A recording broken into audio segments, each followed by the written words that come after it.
Good evening. My name is Inseo. So, continuous failures make people resign oneself to failure. And these days, it seems that we're comforting ourselves by getting used to failure. The best is yet to come. It's usually something we say to encourage people during difficult times. But what if our hard times become too long? Then will that encouraging remarks still work? I don't think so. Instead, there's a new way to encourage the distressed youth, and this is the kind of lifestyle or mindset which I'd like to call the new normal. The story generation. It's a new term to refer to demographics just like the baby boom generation.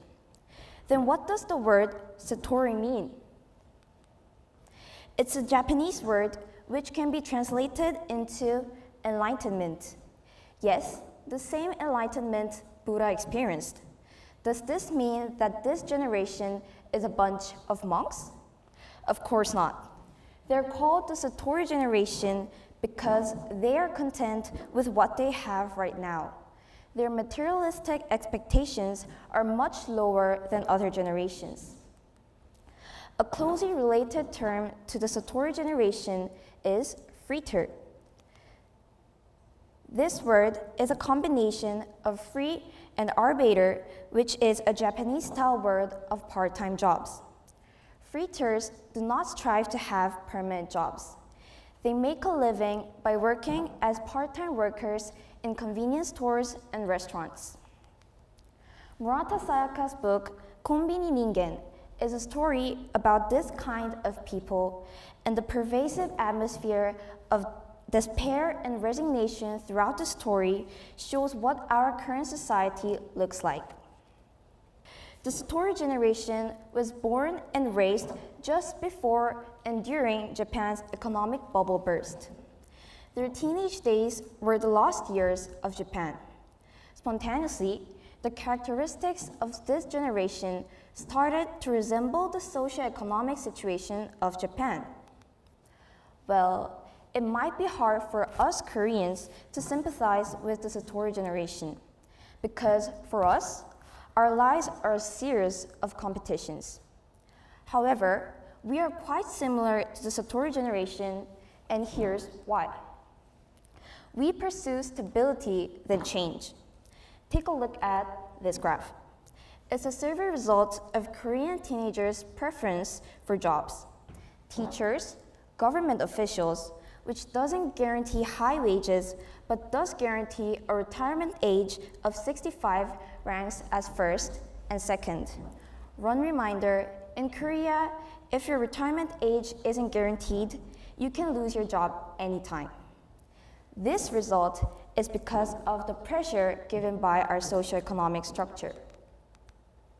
After the 2008 financial crisis, many countries have entered into the despair of economic depression, and Korea was no exception. A stagnant economy naturally leads to fewer jobs, which means there's no space for newbies. And what makes things worse, Korea has a very discriminating view against temporary jobs and permanent jobs. In case of Japan, the wage gap between temporary workers like freeters and permanent workers aren't that wide. That's a major reason why young Japanese feel it's not worth working so hard and studying so hard to have a permanent job.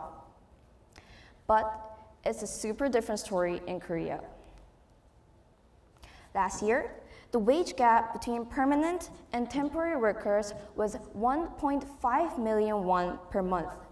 This is a huge gap because Korea's current minimum cost of living defined by the law is 1 million won per month if you live alone. Like the Satori generation, the youth of Korea have resigned to the fact that wealth, marriage, and having kids are out of their reach. But strangely, people keep saying that the youth can do it, their best is yet to come. However, as youth, let's face it. Right now is the best we can hope for. We don't dream of being Cinderella. we don't imagine things out of our grasp. Instead, we realize that we're just a plain villager inside the fairy tale, and we are satisfied with what's in our hands right now.